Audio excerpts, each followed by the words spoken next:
안녕하셨습니까? 우리 앞뒤 좌우로 한번 인사하십시다. 평안하셨습니까? 오늘은 무너진 돌틈 사이로 믿음을 세우라 라는 제목으로 하나님 말씀 전거하겠습니다. 우리나라는 지진으로부터 비교적 안정적입니다.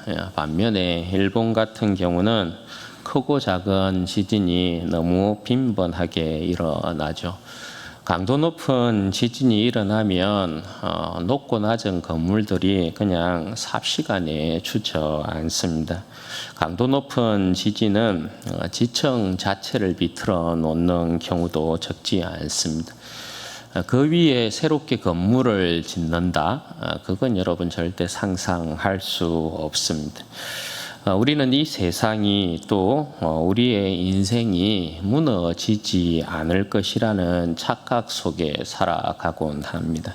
그러나 여러분, 이 세상에 무너지지 않는 것, 흔들리지 않는 것이 있을까요?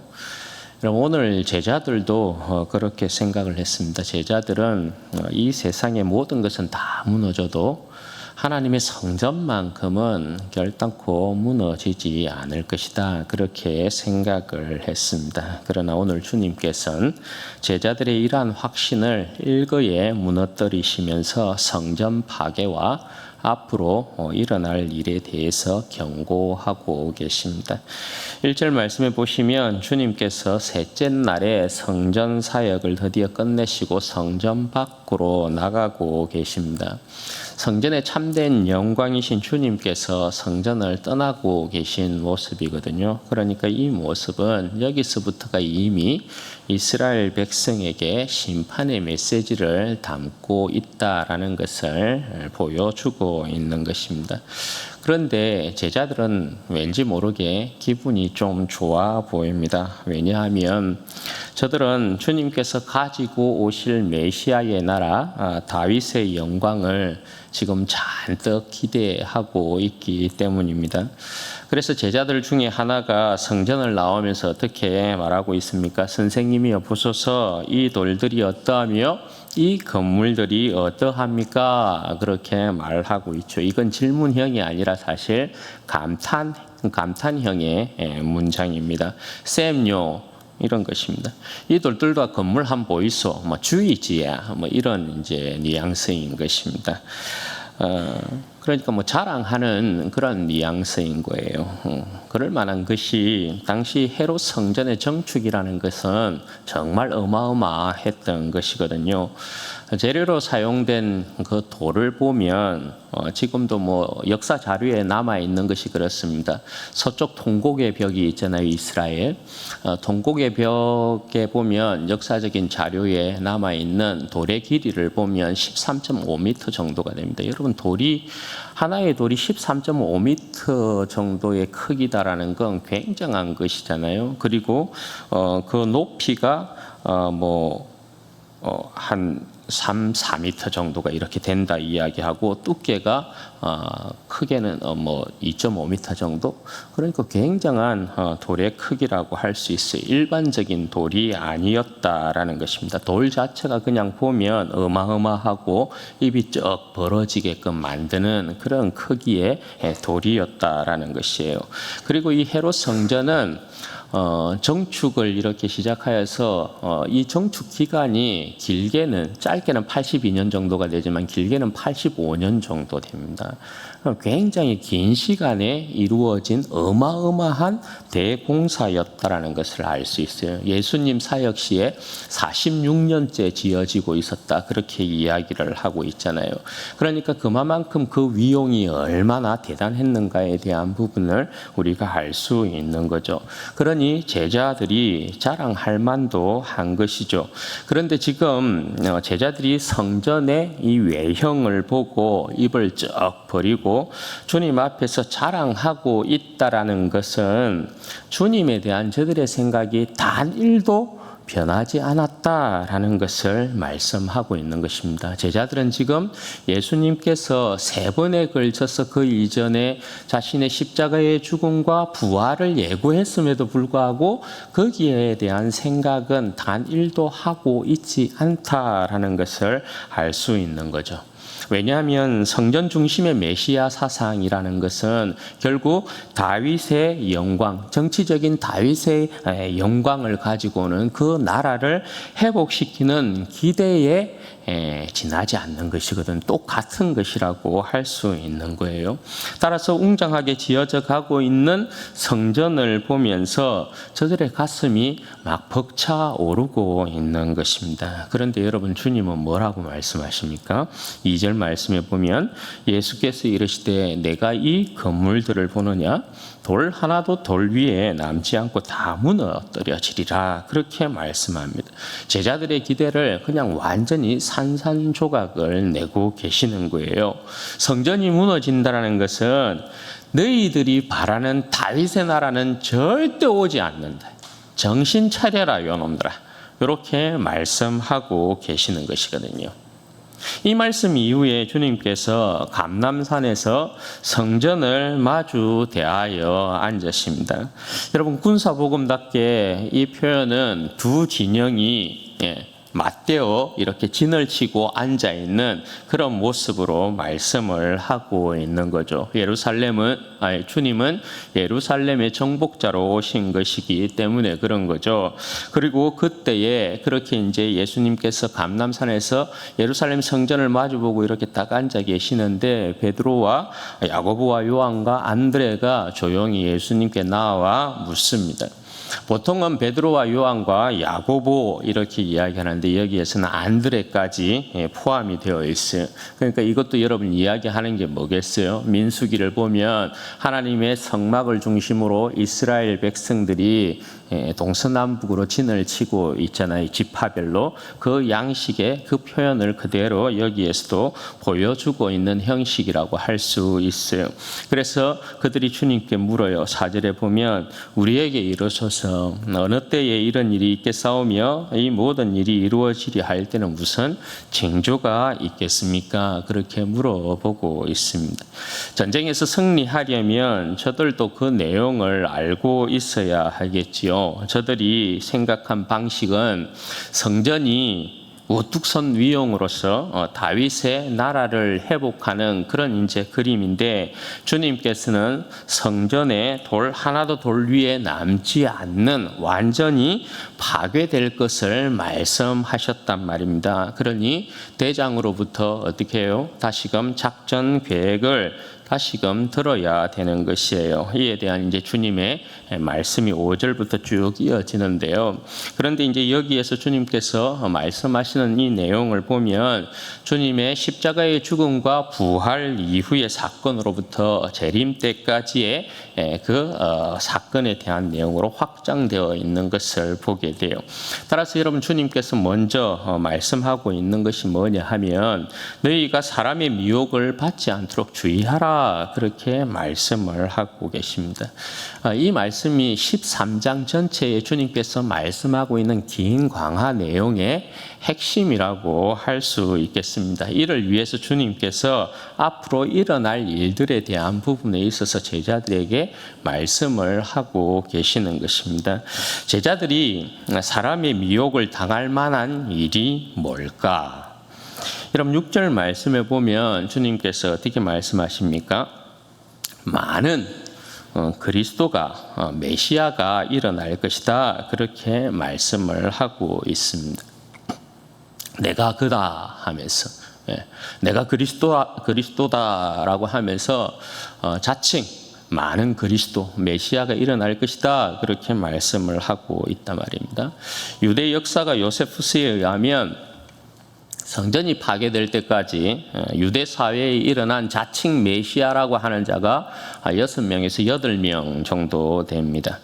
여러분, 자칭 메시아가 유대 사회에 일어난 이유가 무엇일까요? 성전이요,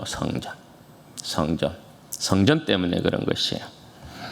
여러분, 성전은 하나님의 거처이고 하나님의 보좌이다, 그죠? 역사의 중심이고 우주의 중심이에요.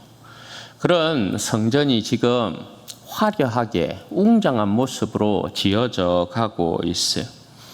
오늘 제자들도 성전을 보고 입을 쫙쫙 벌리고 있어요. 그럼 모든 사람들이 성전을 보면서 드는 생각이 뭘까요? 유대인들이 로마의 압제 가운데에서 성전이 웅장한 성전이 지어져 가는 모습을 보면서 야, 하나님께서 역시 우리를 버리지 않으셨어. 하나님이 우리와 함께 하셔. 그런 생각이 여러분 강해지겠죠. 민족의식이 고취가 되겠죠. 따라서 여러분 그 성전을 중심으로 사람들이 반기를 들고 일어나면 뭔가 역사가 뒤집어질 것 같은 그런 생각이 여러분 들었겠어요? 안 들었겠어요? 당시에 여러분 하나님을 향한 열심을 가진 열심당원들이라고 하는 자들 굉장히 여러분 많이 있었다라는 거죠. 그러니 여기저기에 민족 회방을 외치면서 자칭 메시아라 하는 자들이 일어나게 되는 것입니다. 그러나 여러분 이들은 모두 영웅 심리로 일어난 자들일 뿐이지요. 타락한 인간의 영웅 심리는 하나님의 이름을 빙자하여서 자신을 높이려는 탐심에 불과한 것이거든요. 바벨탑에서 여러분 이미 보여준 내용이라고 할 수 있어요. 따라서 이들은 영웅 행세를 함에 있어서 칼과 힘의 권세를 사용합니다. 이것은 주님께서 여러분 가르치신 내용이 아니잖아요. 이들에게 속지 말라 이렇게 말씀하고 계시는 거예요. 제자들은 여러분 충분히 미혹당할 수 있는 것이죠. 왜 그렇습니까? 이때는 분명 주님의 재림을 기다리고 있을 때인데 제자들은 한참 핍박을 당하는 때이거든요. 한참 고난 가운데 있는 때란 말입니다. 이리 쫓겨다니고 저리 쫓겨다니고 이렇게 핍박당하고 저렇게 핍박당하는 때예요. 그러니까 여러분 얼마나 억울하고 분한 일들이 많이 일어나겠어요. 따라서 거짓 메시아가 일어나서 저들의 옛 본성, 그러니까 이들은 주님과 함께하면서도 지금도 칼과 힘의 권세를 믿고 있는 자들이잖아요. 다윗의 그 영광스러운 나라를 회복하기 위하여서 칼과 힘의 권세로 뭔가 나라를 정복시키고 그 다윗의 영광을 가지고 오고 싶어하는 그런 욕망이 가득 차 있잖아요. 그러니까 거짓 메시아가 일어나서 그들의 옛 본성을 살살 건드려주면 옳았구나. 됐다. 바로 이거지 그래. 그렇게 여러분 거짓 선전과 선동에 넘어가서 함께 싸웁시다. 이렇게 될 수 있다라는 거예요. 얼마든지요. 예. 그러나 여러분 그때마다 제자들은 뭘 생각해야 되는 거예요? 예수님의 십자가를 생각해야 되는 거죠.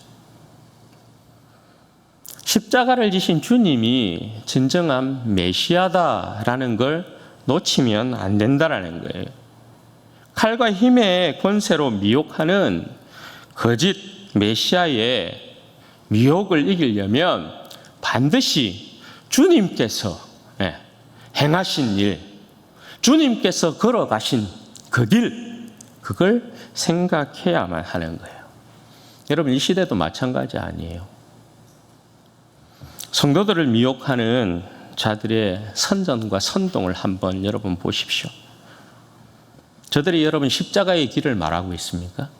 저들이 여러분 십자가의 방법을 외치고 있습니까? 답이 나오잖아요. 거짓 메시아를 통해서 하나님의 나라가 이루어지지 않습니다.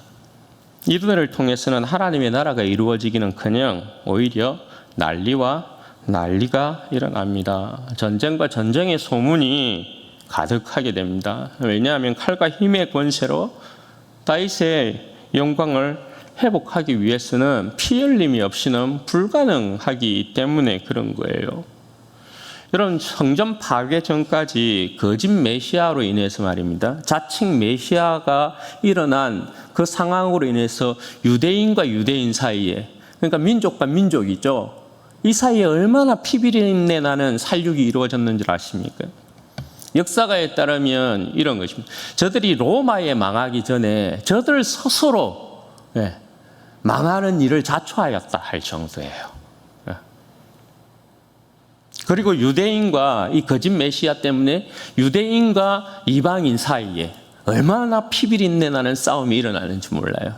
그리고 성전 파괴 전에 로마 같은 경우도 내 황제의 시대라는 시기가 있어요. 70년 이전에 67년, 68년 요 정도에 예. 그래서 그들끼리 권력 투쟁을 놓고 1년에 4명의 황제가 갈려요. 예. 그런 일이 일어나고 있어요.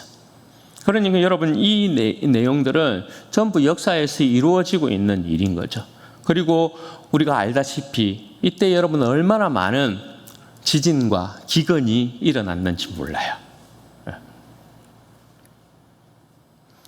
그런데 여러분 주님은 이 모든 일들이 재난의 시작에 불과하다 그렇게 말씀을 하고 있어요. 그런데 여러분 여기에 말씀해 보면 전쟁 그리고 지진, 기근 여러분 어디에서 많이 들어보지 않았습니까? 여러분 이 내용들은 구약 역사에 보면 완전한 심판이라는 상징성을 담고 나오는 내용들이에요. 칼, 전쟁, 기근, 그리고 지진. 요건 전부 다 여러분 거의 보면 세트로 묶여서 나와요.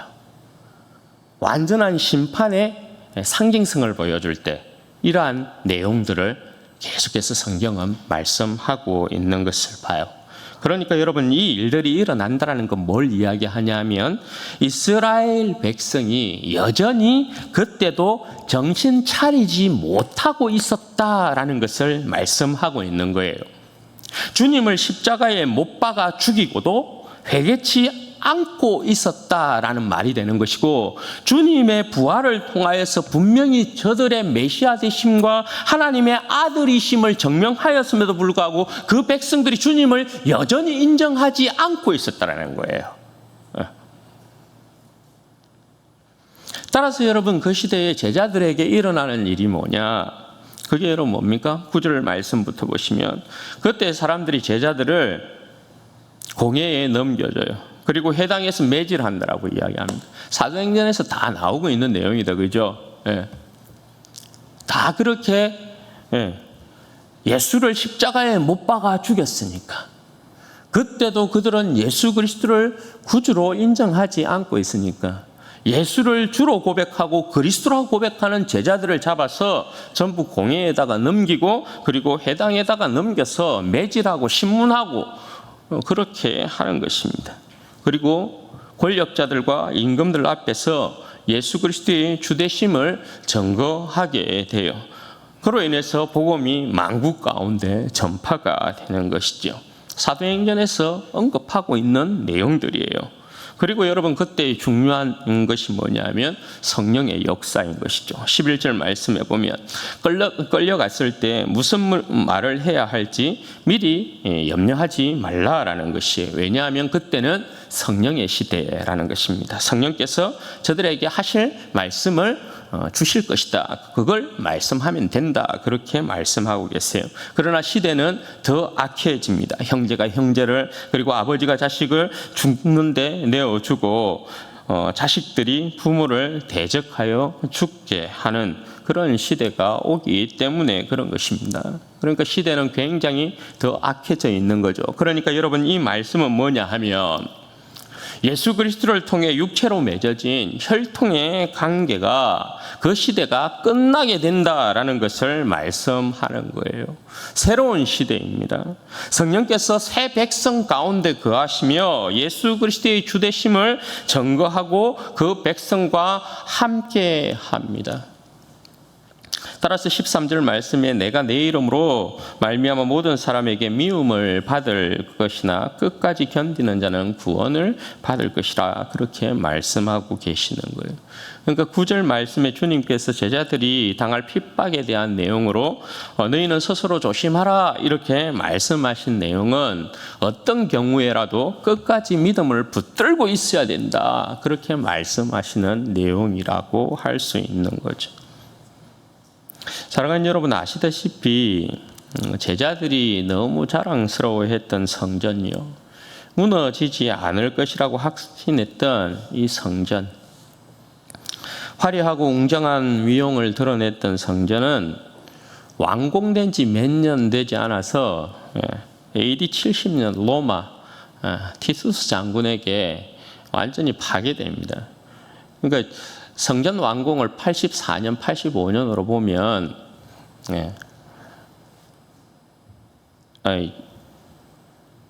성전 완공이 AD 한 63년, 4년 정도 이렇게 이제 보거든요.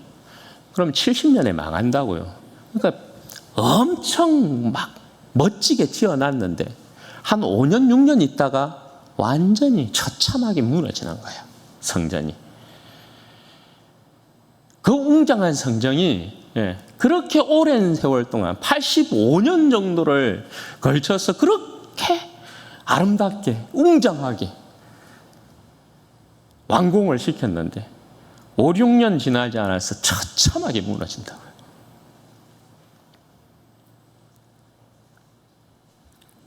그게 여러분 뭡니까? 주님의 심판인 거죠. 주님의 심판. 여러분, 주님께서 성전을 무너뜨리는 이유가 뭡니까? 파괴하신 이유가 뭡니까? 화려하고 웅장하고 찬란해 보인 그 건물이 생명을 주지 못했기 때문 아닙니까? 외식하는 삶을 바로잡지도 못하고 거짓된 삶을 바로잡지도 못하고 그 백성의 삶의 모습을 보면 위선만 가득한 삶이고, 그죠? 하나님의 전이라 일컬음을 받는 그곳을 강도의 소굴로 만들어 놓았잖아요. 따라서 주님께서 이제 그 옛날 그 자신의 이름과 영광을 둔 성전을 떠나시고 철저히 무너뜨리는 대신에 그 자리에 자신의 십자가의 죽음과 부활로 말미암아 새로운 성전을 세우십니다. 그것이 바로 교회입니다. 사람의 손으로 짓지 아니한 영원한 주님의 성전입니다. 주님의 새로운 성전, 교회를 성령의 전으로 삼아서 아버지와 아들이 영원히 교회에 함께 거하십니다. 여러분, 그 새로운 성전이 바로 우리들입니다. 믿으십니까? 주님께서 교회의 머리가 되시고 우리를 그의 몸으로 삼으사 그 이름과 영광을 영원히 교회에 두고 계신다는 사실이요. 주님과 한 몸으로 성령을 따라 거짓 없는, 가식 없는, 위선이 없는 삶을 살게 만들었어요. 그리고 진정 주님을 소망하며 살게 했습니다.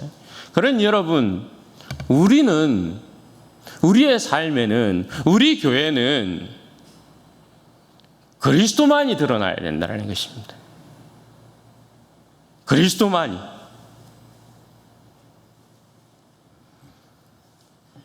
여러분, 세상은 아직도 우리를 미혹합니다. 자칭 그리스도라고 하는 자들이 세상에 굉장히 많습니다. 그죠? 유튜브를 이렇게 여러분들이 한 번씩 보시면 예언한답시고 자기가 선지자인 양 그렇게 여러분 활동하는 사람들이 굉장히 많습니다. 여러분, 미혹을 받으시면 안 됩니다. 그런데 혹하죠, 그죠? 그분들이 이 나라에 대하여서 예언한다 하면 혹하죠, 그죠? 우리나라에 여러분 하나님이 몇 분 계신 줄 아십니까? 자칭 내가 하나님이다 하는 분이 20명 정도가 됩니다. 내가 자칭 재림 예수다 하는 분이 여러분 몇 분 정도 되시는 줄 아십니까? 50명 정도가 됩니다. 그 사람들이 모두 내가 그라 하는 자들입니다. 나를 따르라 하는 자들입니다. 그래서 여러분 따라가는 어리석은 사람들이 많이 있죠. 그런데 여러분, 그들이 진정 예수 그리스도의 십자가의 길을 제시하던가요? 십자가의 방법을 여러분 말하던가요? 칼과 힘의 권세로 싸우자, 이기자 그렇게 말하지 않던가요? 하나님을 이용하여 자신의 배만 불리고 있지 않던가요? 저들을 위해 무너지지 않을 것 같은 궁궐 같은 집을 지어놓고 말이에요. 뒤에서는 자기의 배를 두드리고 있는 거죠. 얼마나 많은 사람들이 이들의 미혹에 빠져 있는지 몰라요. 저들이 무너지지 않는다라고 말하는 성전이 뭐던가요? 그 거짓 메시아들이요, 선지자들이요. 저들이 무너지지 않는다라고 말하고 있는 성전이 뭐던가요? 세상의 돈이고 권세고 힘이고 권력이고 성공이고 출세고 부귀고 영화라고 하지 않던가요? 우리도 한번 누려보아야 하고 지어보아야 하고 맛보기도 해야 한다. 그렇게 말하지 않던가요? 우리가 세상의 머리고 우리가 세상의 꼭대기고 우리가 어뜸이다. 그렇게 주장하지 않던가요? 이 모든 거짓 선전과 선동들은 다 자신들이 꿈꾸는 탐심과 탐욕의 나라를 그대로 드러내는 거거든요. 거기에 쏘구시면 안 된다고요. 저들이 주장하는 건 다 껍데기만 화려한 돌들로 장식된 성전일 뿐이에요. 계시록에서는 저들이 영원히 무너지지 않을 것 같은 성전으로 삼고 있는 것, 세상에 있는 것들이요. 계시록에 보면 여러분 그걸 어떻게 열거하냐면 이런 식으로 이야기해요. 계시록 18장 12절 13절 말씀에 보면 그 상품은 금, 은, 보석, 진주, 세마포, 자주, 옷감, 비단, 붉은 옷감, 각종 향목, 각종 상아그릇, 값진 나무, 구리, 철, 대리석으로 만든 각종 그릇, 계피, 향료, 향유, 유황, 포도주, 감람류, 고운 밀가루, 밀, 소, 양, 말, 수레와 종들과 사람의 영혼들이라. 이게 전부 세상 사람들이 그리고 가짜 메시아가 그리스도들이 영원하다라고 이야기하는 성전들이에요. 네. 무너지지 않을 것이라고 이야기하고 있는 그것을 사람들은 철떡같이 믿고 있어요. 네. 그런데 그 운명에 대해서 계시록은 어떻게 이야기를 하느냐? 18장 14절에 보면 이렇게 이야기해요. 바벨론아, 내 영혼이 탐하던 과일이 내게서 떠났으며 맛있는 것들과 빛난 것들이 다 없어졌으니 사람이 결코 이것들을 다시 보지 못하리로다. 그렇게 말씀해요. 그러면서 뒤에 이야기하는 게 이게 얼마나 급속도로 무너지고 사라질 것들이냐, 없어질 것들이냐. 1시간 안에 전부 다 사라진다. 1시간 안에 다 망할 것들이다. 그렇게 말씀해요. 그리고 한 큰 힘센 천사가 나타나서 하는 말이 뭐냐면 큰 성 바벨론이 이같이 비참하게 던져져 결코 다시 보이지 아니할 것이다. 큰 맷돌 하나를 바다에 이렇게 툭 던지면서 하는 말이 이거예요. 큰 성 바벨론이 이같이 비참하게 던져져서 다시는 결코 보이지 아니할 것이다. 그렇게 말씀한다고요. 이게 여러분 저들의 운명이라고요. 저들이 결단코 무너지지 아니할 것이라고 자부했던 성전들은 여러분 다 무너져요.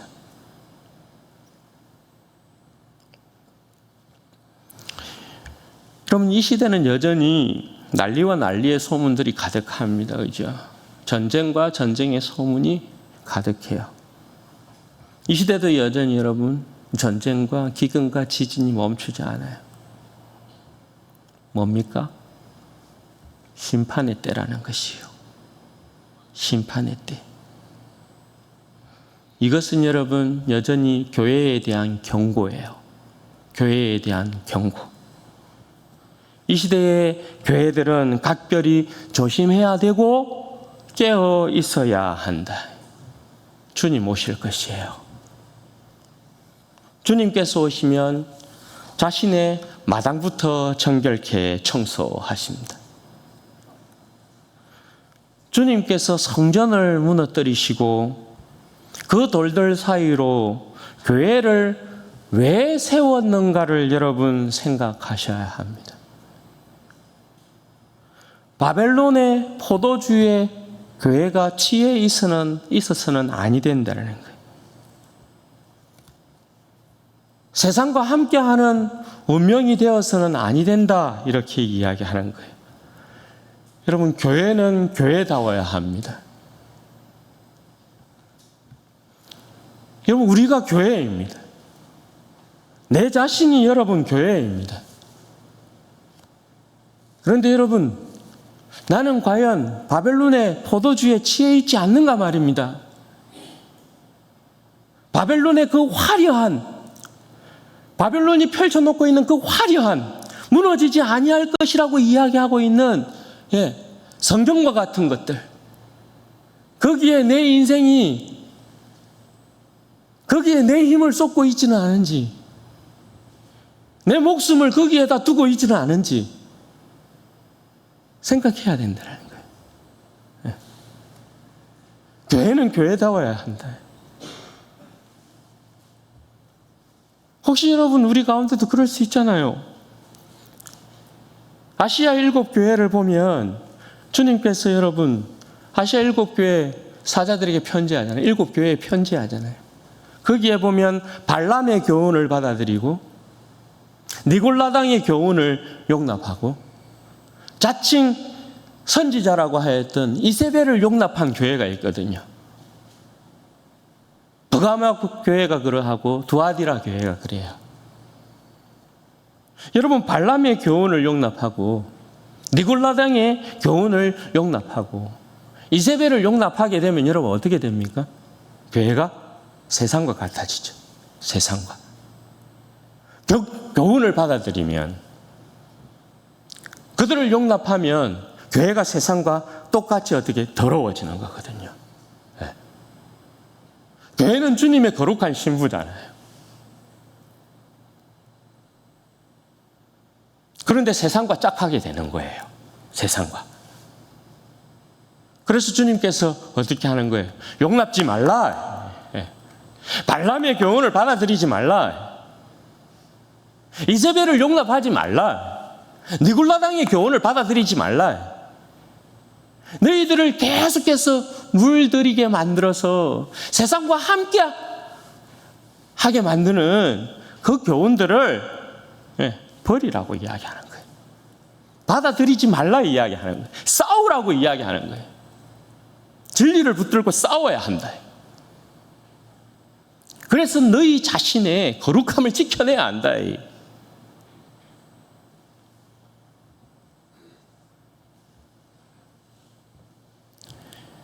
여러분, 교회가 오늘 내 자신이 세상을 받아들이게 되어지면 그건 여러분 그리스도의 정인으로서의 존재의 의미를 잃게 되는 것이에요.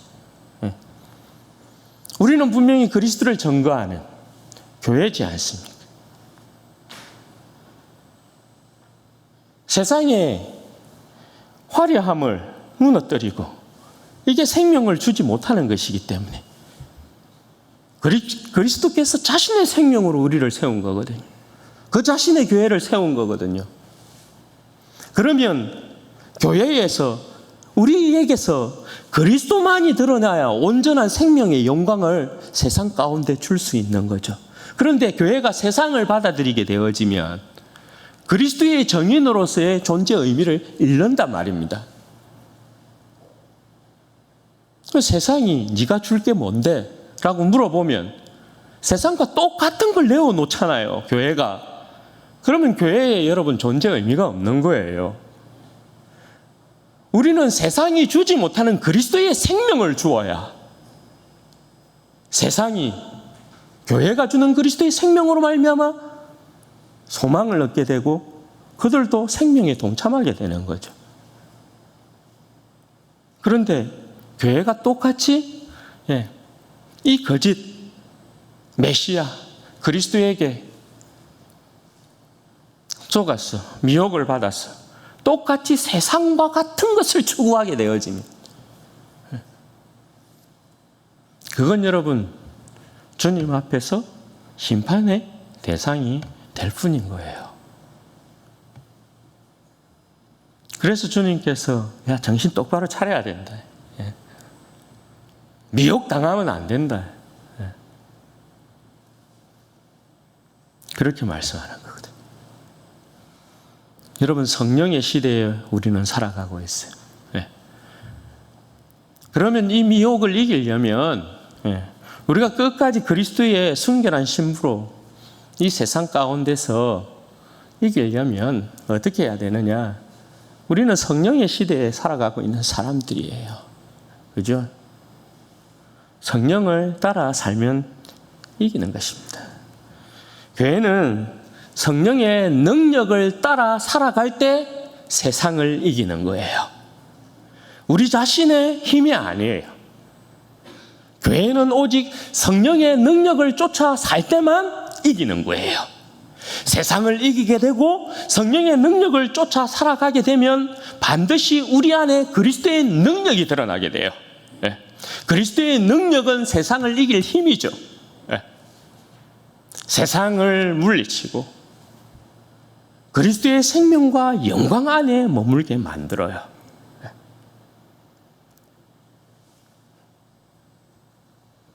사랑하는 여러분, 주님을 십자가에 못 박아 죽인 세상이어서 성령의 능력을 따라서 예수의 그리스도 되심과 주 되심을 전가하는 우리를 세상이 결단코 환영하지 않아요. 그럼에도 불구하고 우리는 그리스도의 정인됨을 여러분 포기해서는 아니 되죠. 주님께서 우리를 이 땅 가운데 주의 교회로 세운 이유가 여기에 있기 때문에 그래요. 그리스도의 정결한 신부들로서 주님의 참 정인이 되라는 것이거든요.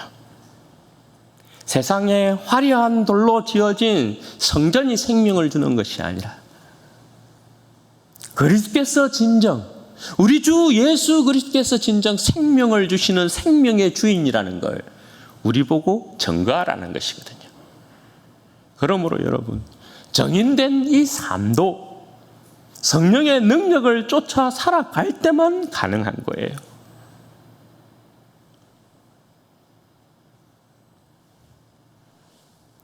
여러분, 오늘 우리의 삶 가운데 그리스도 외에 내 인생에 영원한 것이 있다라고 생각을 하고 그렇게 생각하며 살아왔는데 그것이 여러분 무너졌다면, 그리스도 외에 그 어떤 것이, 내가 영원하다고 생각했던 그 어떤 것이 무너졌다면 그 사이로, 그 무너진 돌틈 사이로 여러분 믿음을 세우십시오. 그러면 아하, 그렇구나, 그리스도만이 진짜 내 생명의 영광이시구나, 이게 확실하게 돼요. 내 삶 곳곳에 여러분 이게 확실해야 해요. 다른 소망이 없어요. 다른 소망이 없어요. 그 어떤 것을 여러분 붙잡고 있을 수 없어요. 그 어떤 것을, 그리스도 외에 그 어떤 것을 붙잡아 봐야 이것이 무너진다라는 것만 확인할 뿐이에요. 그런데 이것저것 무너진 우리의 삶 구석구석에 그 무너진 틈 사이로 우리의 믿음을 세우면 예수님만이 나의 주가 되시고 예수님만이 그리스도가 된다라는 이 믿음을 세워내면 우리는 그리스도의 교회로서의 온전함 가운데에서 이 땅 가운데 그리스도의 능력을 드러내며 사는 사람이 된다라는 것이에요. 사랑하는 여러분, 그리스도의 십자가 외에는 자랑할 것이 없어야 해요. 그리스도 외에는 우리에게 남는 것이 없어야 해요. 왜냐하면 그리스도 외에 이 세상에 존재하는 그 어떤 것도 영원하지 않기 때문에 그래요. 그리스도만이 영원해요. 그래서 그리스도를 붙들어야, 오직 우리의 믿음이 그리스도만을 붙들어야 그의 생명과 영광에 우리가 참여하게 되는 것입니다. 바라기는 우리 진주 은혜교회 모든 성도들이 다른 것 아니라 이 세상의 화려한 성전을 보고, 돌들로 장식된 성전을 보고 거기에 입을 벌리고 감탄하는 것이 아니라 십자가에서 죽으시고 부활하신 우리 주 예수님만을 우리의 온전한 그리스도, 나의 구원자로 삼아서 오직 주님만을 따라가고 오직 주님만을 섬기는 백성들 되셔서 종국에 이르러서 우리 하나님의 온전한 나라를 우리 모두가 상속받게 되기를 주님의 이름으로 축원드립니다. 이 시간 같이 한번 기도하십시다. 기도하실 때에 그렇게 기도하십시다. 여러분, 예수님 한 분 외에는 영원한 것이 없어요. 주님, 제가 내 주 예수 그리스도 한 분만을 온전히 기뻐하고 즐거워하고 내 주 예수 그리스도의 그 생명과 능력 가운데 나아가는 인생이 되게 해 주옵소서. 내가 주님의 교회입니다. 주님께서 세상의 화려한 성전을 무너뜨리고 우리를 주님의 교회로 세우신 이유요, 내 안에서 그리스도의 생명이 나타나지 아니하면 우리는 이 세상에 미혹을 당할 수밖에 없는 것이고 이 세상과 함께하는 운명을 맞이할 수밖에 없게 된다는 사실이요. 그러므로 내 안에 그리스도만이 빛나게 되어지기를 소망합니다. 성령의 능력을 쫓아 살아감으로 말미암아 내 안에 계신 그리스도가 온전히 드러나기를 원하고 그리스도의 정인된 삶으로서 이 땅 가운데서 순결을 지키고 순전한 믿음의 백성으로 주님 승리할 수 있도록 은혜와 복을 주옵소서. 우리 주여 한번 부르짖고 기도하십시다. 주여